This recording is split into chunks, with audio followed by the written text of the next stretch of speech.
In the history of football, three teams stand apart from everyone else in a very specific way, not because of what they won, but because of what they should have won and didn't. Hungary in 1954, unbeaten for 32 games, Olympic champions, the most dominant international team ever assembled, and they lost the World Cup final to a side they had already beaten 8-3. The Netherlands in 1974, who invented a style of football the world had never seen before and has never fully seen since, and lost the final to the host nation. In Brazil in 1982, the most beautiful, the most beloved, the most technically magnificent squad on earth, eliminated by a man who had been serving a ban and hadn't scored in 3 years. 3 teams, 3 tragedies. One question: which of them was the greatest?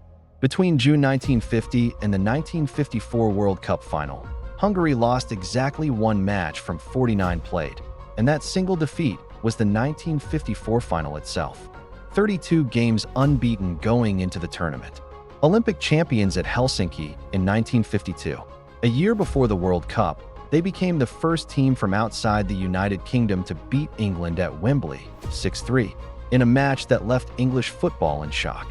Then, 3 weeks before the tournament, they returned to Budapest and beat England again, 7-1. They had Puskás, who may have been the best player on earth at that moment.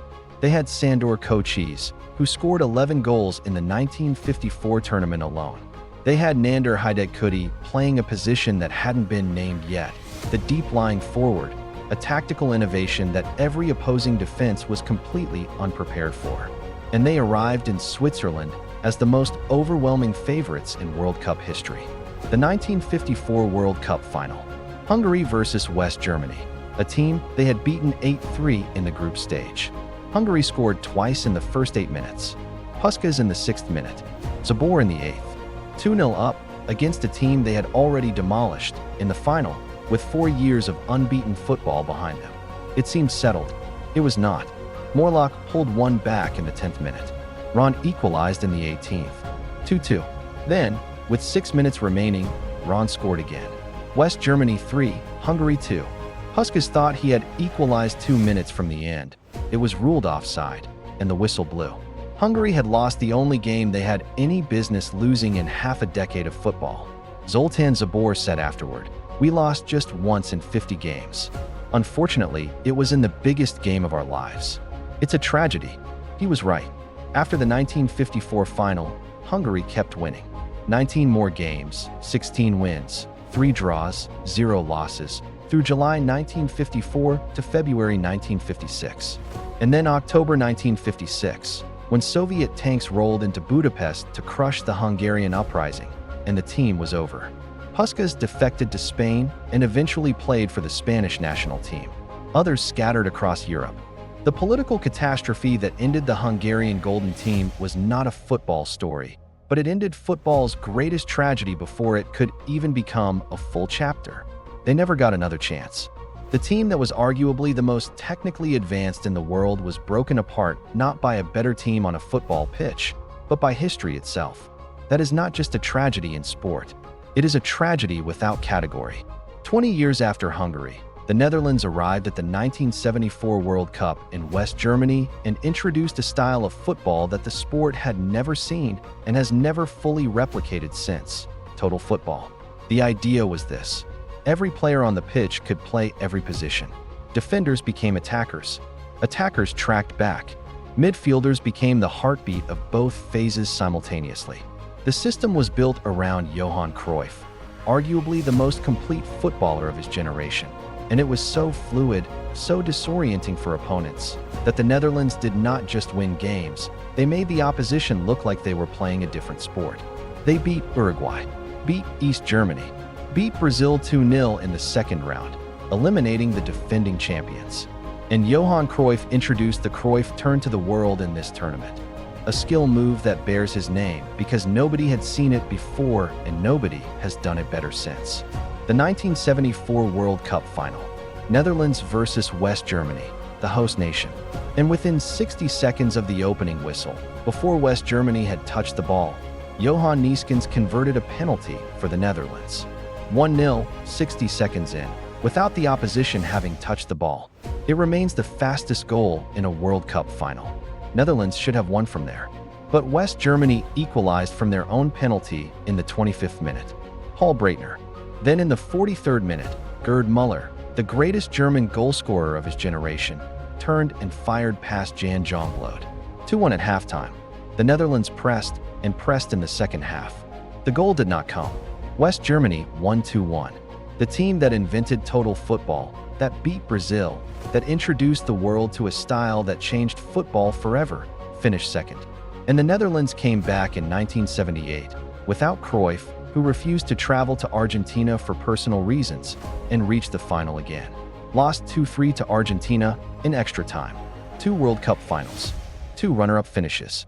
And then the 1974 squad's legacy lived on into the 1978 squad and beyond, influencing every major coaching school in Europe.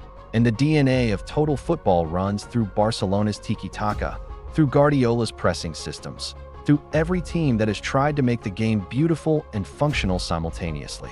The Netherlands never won the World Cup, but no team in history has had more influence on how the game is played without winning it. Their ideas are still being used and improved upon in stadiums around the world right now. At the 2026 World Cup, 52 years after Cruyff turned a Swedish defender inside out at a corner flag. The 1982 Brazil squad under Tele Santana is the most debated team in football history for one simple reason. It was almost certainly the most talented group of players to ever fail to win a World Cup. Zico, the man they called the White Pele, was the orchestrator capable of things with a football that made opposition coaches change their defensive systems completely. Socrates was the captain, 6'4", a qualified doctor, who smoked before games and produced football of extraordinary intelligence and grace. Falcao, playing in Serie A with Roma, was the engine, power and technique combined in a way rarely seen in a central midfielder.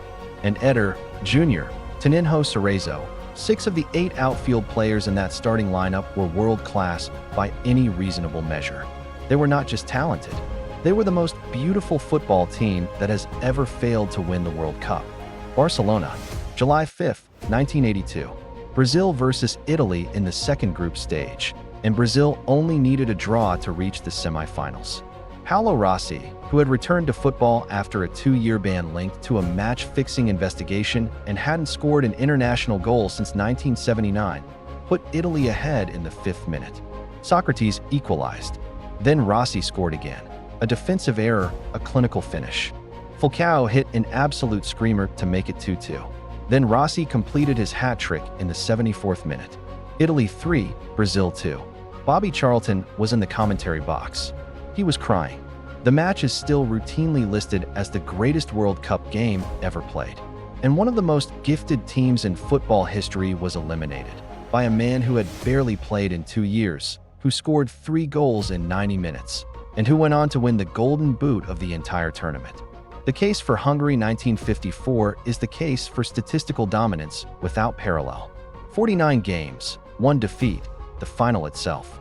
49 games where the only thing that stopped them was the game they were most supposed to win. They beat the best teams in the world by margins that should not have been possible. 8-3 against West Germany, 6-3 and 7-1 against England, 9-0 against South Korea in the 1954 tournament itself. They invented a tactical system, the false 9, that is still being used in the most sophisticated football being played today. And they were broken up not by a better team, not by aging, not by injury, but by the Soviet invasion of Hungary in 1956, which ended a generation before it had produced everything it was capable of. The tragedy of Hungary is that we will never know how much better they might have been. The case for the Netherlands 1974 is the case for influence. The argument that the greatest team is not the one that won the most games, but the one that changed the game itself. Total football was not just a tactic. It was a philosophy that became the foundation of every sophisticated football system that has existed since, from Arrigo Sacchi's Milan in the late 1980s, to Barcelona's tiki-taka in the 2000s, to Klopp's gegenpressing and Guardiola's positional play today. And they did it with Cruyff, who is the only player in history who has had both a skill move and a tactical formation named after him. 2 World Cup finals reached, 2 runner-up finishes. A legacy that 52 years later still runs through every elite coaching program in the world. The The case for 1974 Netherlands is that they may have never won anything, but they won football.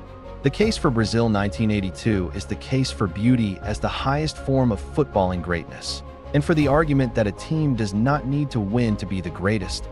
It needs to make people feel something they have not felt before. Bobby Charlton cried in the commentary box.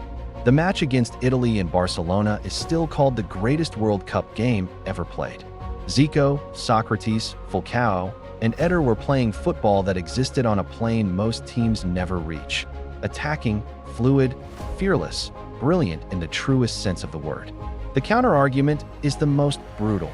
They defended badly, needed only a draw against Italy, and lost because their philosophy refused to allow pragmatism even when pragmatism would have saved their tournament. But the strongest case for Brazil 1982 is also the simplest. They are the team people still talk about.